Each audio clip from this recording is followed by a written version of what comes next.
Story हम बनाते हैं उसके लिए मैं 12 सुझाव देने जा रहा हूँ। अगर आपने 12 सुझावों को यानी कि उन सुझावों को रट लिया तो आने वाले समय में कभी भी स्टोरी गलत नहीं बनाओगे। अगर आपको इन टेंसों का भी अच्छा ज्ञान नहीं है तो उसके लिए भी मैं एक ट्रिक बताऊंगा जिसमें आप स्टोरी बनाने में आपको काफी हेल्प मिलेगी। तो सबसे पहले मैं आपको बताने वाला हूँ 12 सुझाव जिससे कि आपकी स्टोरी बढ़िया। हमारे नंबर 1 का सुझाव है प्रेजेंट टेंस में। जो प्रेजेंट टेंस आप जानते हो ता है ती है, प्रेजेंट टेंस में कल का प्रयोग नहीं होता है।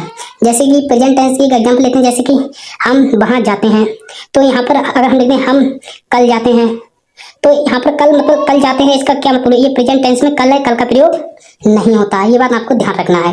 और पास्ट टेंस में कल के लिए यस्टरडे का प्रयोग किया जाता है। अगर पास्ट टेंस है मैं वहां गया था, मैंने खाया था, पिया था, इसमें कल के लिए यस्टरडे का प्रयोग किया जाता है। और फ्यूचर टेंस में कल के लिए टुमारो का प्रयोग किया जाता है। हम कल वहां जाएंगे, इसके लिए आपको टुमारो का प्रयोग करना है। इन 3 नियमों को आप खूब अच्छी तरीके से रिवाइज कर लेना। मैं एक बार आपको फिर से सुनाने जा रहा हूँ।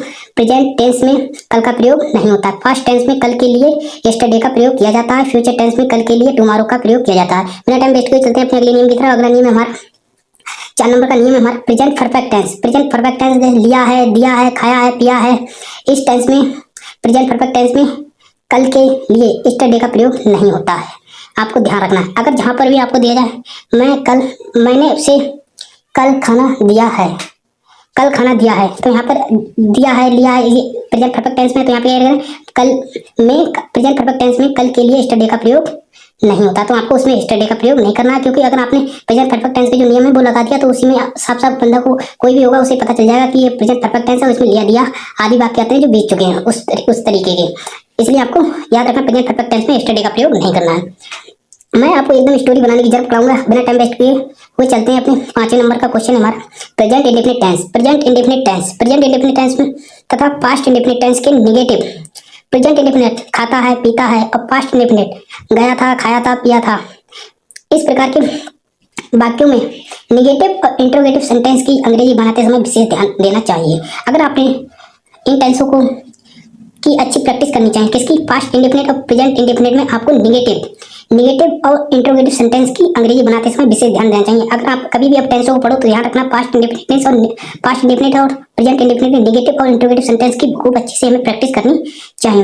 प्राय विद्यार्थी इन्हीं में भूल कर जाते हैं और हमारी स्टोरी में नंबर कट हो जाते हैं। इसलिए आपको इन 2 टेंसों में खूब ही ज्यादा फोकस देनी है, प्रेजेंट इंडेफिनिट टेंस और पास्ट इंडेफिनिट टेंस। चलते हैं अपने 6ठे नियम की तरफ।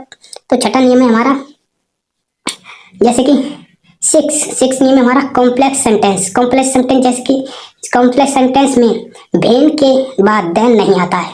जहां भी आप अगर कॉम्प्लेक्स सेंटेंस हो तो वहां पे भेन के बाद देन नहीं आता, मतलब भेन के बाद में आपको तुरंत देन नहीं लगाना है। देन के स्थान पर केवल कॉमा का प्रयोग किया जाता है।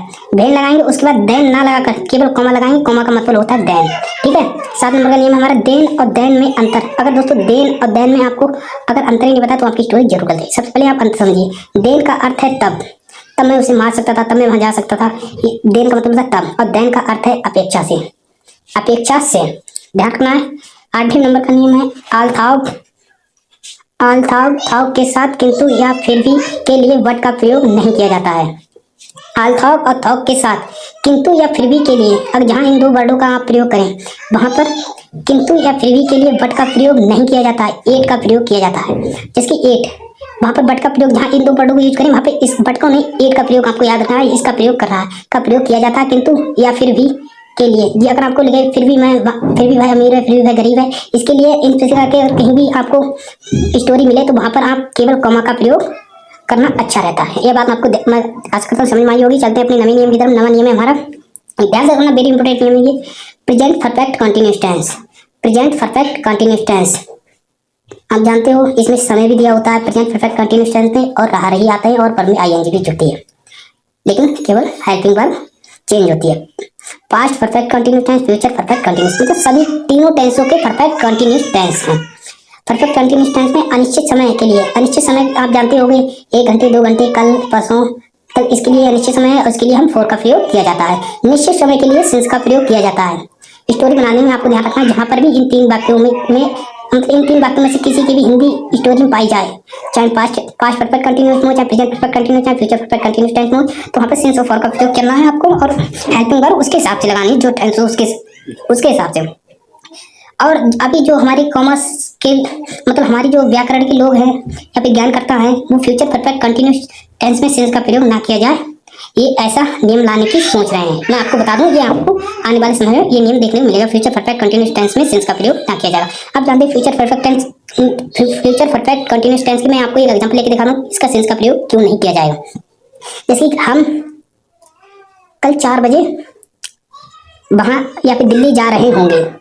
अब कल 4 बजे दिल्ली जा रहे होंगे, लेकिन ये तो 4 बजे तो पक्का क्लियर है 4 बजे, लेकिन कल की कुछ पता नहीं है, कल कुछ भी हो सकता है, जा भी सकते हैं और नहीं भी जा सकते हैं। इसलिए यहाँ पर जो हमारे व्याकरण की ज्ञानकर्ता हैं उन्होंने कहा है सेंस का प्रयोग ना किया जाए, लेकिन अभी आपको करना है क्योंकि अभी ये नियम लागू नहीं हुआ है। और 10वें नंबर का नियम है नाइदर नॉर और आइदर नॉर, आइदर और के प्रयोग का विशेष ध्यान देना चाहिए। यहाँ पर नाइदर नॉर और आइदर और के प्रयोग पर का विशेष ध्यान देना चाहिए। 11 नंबर का नियम है आई एस बेल, आई एस अस बेल अस के प्रयोग में अस बेल अस पहले कर्ता के अनुसार ही वर्ब आती है। जहाँ अस बेल अस के प्रयोग में, जहाँ अस बेल अस का प्रयोग करेंगे वहाँ पहले कर्ता जैसे अस बेल अस से पहले जो भी हो, एक वचन हो, बहुवचन हो, लड़की हो, लड़का हो, उसके हिसाब से या फिर उसके अनुसार से ही वर्ब आती है। ये बात आपको ध्यान रखनी है। चलते हमारा लास्ट नियम है, हमारा 12वां नियम हमारा ट्रांसलेशन बनाने के बाद लिखे हुए अक्षरों का सही से मिलान कर लेना चाहिए। प्रश्नवाचक वाक्यों को में प्रश्नवाचक चिन्ह को लगाना चाहिए। आपको इतनी बात आशा करता हूँ समझ में आई होगी।